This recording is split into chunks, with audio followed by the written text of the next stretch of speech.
கிறிஸ்துவுக்குள் பிரியமானவர்களே, இந்த நாளிலும் வசன தீபம் என்கிற இந்த நிகழ்ச்சியின் மூலமாக நாம் தியானிக்கப் போகிற வேத வசனத்தை வாசிப்போம்.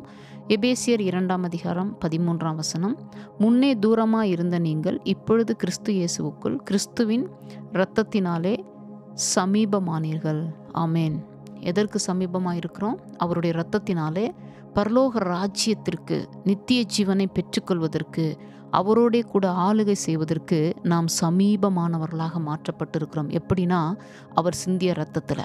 சரி, அவருடைய இரத்தம் சிந்தப்பட்டு அது நமக்குரியதாக இல்லாமல் போயிருந்தால், அதாவது ஆண்டவர் நம்மை ரட்சிப்புக்கென்று நியமிக்காமல் இருந்திருந்தால் நம்மளுடைய நிலை எப்படி இருந்திருக்கும்? கொஞ்சம் யோசிச்சு பாருங்க.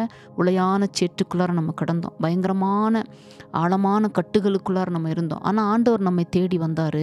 முன்னே தூரமாக இருந்தோம். யாருக்காக? அவருடைய அன்புக்கு தூரமாக இருந்தோம், அவருடைய அபிஷேகத்துக்கு தூரமாக இருந்தோம், அவர் மூலமாய் நமக்கு கிடைக்கிற நன்மைக்கு தூரமாக இருந்தோம், கடைசியாக ரட்சிப்புக்கு தூரமாக இருந்தோம், நித்திய ஜீவனுக்கு தூரமாக இருந்தோம்.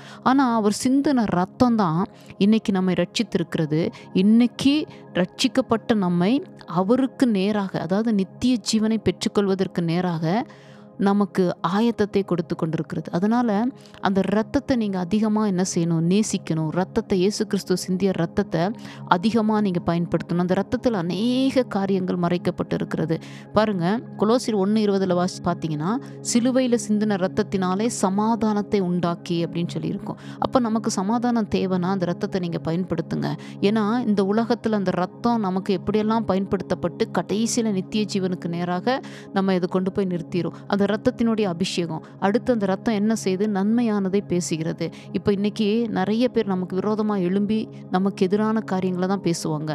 ஆனால் நம்ம ரத்தத்தை தியானிக்கும் போது, ரத்தத்துக்குள்ளார அந்த பலனை பெற்றுக்கொள்ளும் போது, இரத்த கோட்டைக்குள்ளார நாம் சூழ்ந்து கொள்ளும் போது, மூடிக்கொள்ளும் போது, ரத்தத்தை நம்ம எப்படியெல்லாம் யூஸ் பண்ணப்படுறோமோ அப்படியெல்லாம் நம்ம யூஸ் பண்ணும்போது அந்த ரத்தத்தினுடைய வல்லமை நமக்குள்ளார வெளிப்பட்டு அந்த ரத்தமே நமக்கு நம்மளுடைய வாழ்க்கையில் நமக்கு சாதகமான நன்மையான காரியங்களை பேசும். இன்னும் அநேக காரியங்கள் ரத்தத்தினால சகல பாவங்களையும் சுத்திகரிக்கிற ரத்தம்னு சொல்லி நம்ம வாசிக்கிறோம். அப்போ அந்த ரத்தம் சகல பாவங்களை என்ன செய்யுமா? சுத்திகரிச்சுட்டே இருக்கும். ஒவ்வொரு நாளும் நம்மளுடைய வாழ்க்கையில் சில தூசிகள் இருந்துட்டு தாங்க இருக்கும். அப்போ அந்த தூசிகள் எல்லாம் அப்பப்போ நம்ம உதறி விடணும். சில நேரங்களில் கரையாது மாதிரிச்சுன்னா அந்த கரையை கழுவதற்கு தண்ணீர் போதாது. சரீரத்தில் இருக்கிற கரையை நம்ம சோப்பு போட்டு கழுவிக்கலாம், துணியில் இருக்கிற கரையை சோப்பு போட்டு கழுவிக்கலாம். ஆனால் அதே நேரத்தில் நம்மளுடைய ஆத்துமாவுக்குள்ளார சில கரைகள் போயிடுச்சுன்னா அதை கழுவுவதற்கு ஆண்டவருடைய ரத்தம் தான். அப்போ அந்த ரத்தத்தினுடைய அபிஷேகம் ஒவ்வொரு நாளும் நம்ம அதை தியானித்து கொண்டே இருக்கணும். அதை தியானிக்க தியானிக்க தியானிக்க அந்த ரத்தத்தின் வல்லமை நமக்குள்ளார கடந்து வந்து முடிவில் தேவனுடைய ராஜ்யத்துக்கு நேராக நம்மை நடத்த ஆரம்பிக்கும்.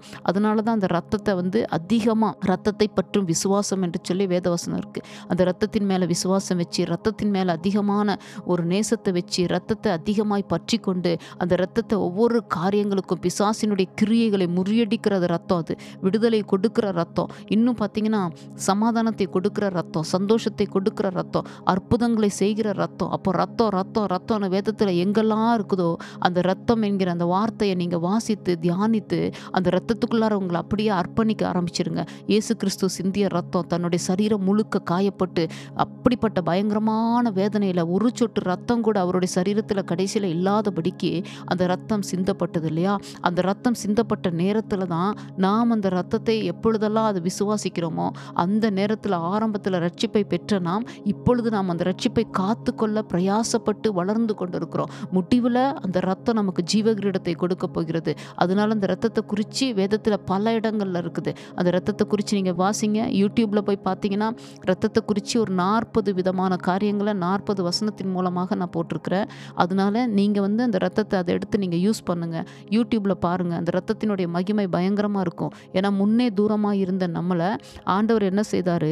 இயேசுவுக்குள், கிறிஸ்து இயேசுவுக்குள் அவர் சிந்தின ரத்தத்தினாலே சமீபமாக மாற்றிட்டார். அடுத்த வசனத்தை நீங்கள் வாசித்து பார்த்தீங்கன்னா, எப்படியெனில் அவரே நம்முடைய சமாதான காரணராகி இரு திறத்தாரையும் ஒன்றாக்கி பகையாக நின்ற பிரிவினையாகிய நடுச்சுவரை தகர்த்து சட்டத்திட்டங்களாகிய நியாயப்பிரமாணத்தை தம்முடைய மாம்சத்தினாலே ஒழித்து இரு திறத்தாரையும் தமக்குள்ளாக ஒரே புதிய மனுஷனாக சிருஷ்டித்து இப்படி சமாதானம் பண்ணி பகையை சிலுவையினால் கொன்று அதனாலே இரு திறத்தாரையும் ஒரே சரீரமாக தேவனுக்கு ஒப்புரவாக்கினார். புரியுதுங்களா? நமக்கும் பரலோகத்துக்கும் சம்பந்தமே இல்லாமல் இருந்தது, நமக்கும் தேவராஜ்யத்துக்கும் சம்பந்தமே இல்லாமல் இருந்தது இல்லையா? அப்போ அப்போ ஆண்டவர் அது பகையாக நின்ற நடுச்சுவரை அதை அவருடைய இரத்தத்தினால அந்த சிலுவையில் அவர் அந்த நடுச்சுவரை தகர்த்து எறிந்து அந்த பகையெல்லாம் ஒன்றுமே இல்லாமல் தகைத்து எறிந்து இன்னைக்கு அவருடைய பிள்ளைகளாக அந்த அதிகாரத்தை கொடுத்து அவர் நமக்கு அந்த இரத்தத்தினால அற்புதங்களை செய்திருக்கிறார். அதனால் இரத்தத்தை தியானித்து பலனை பெற்றுக்கொள்ளும்படியாக இயேசுவின் நாமத்தினால நான் உங்களை ஆசீர்வதித்து வாழ்த்துகிறேன். ஆமேன்.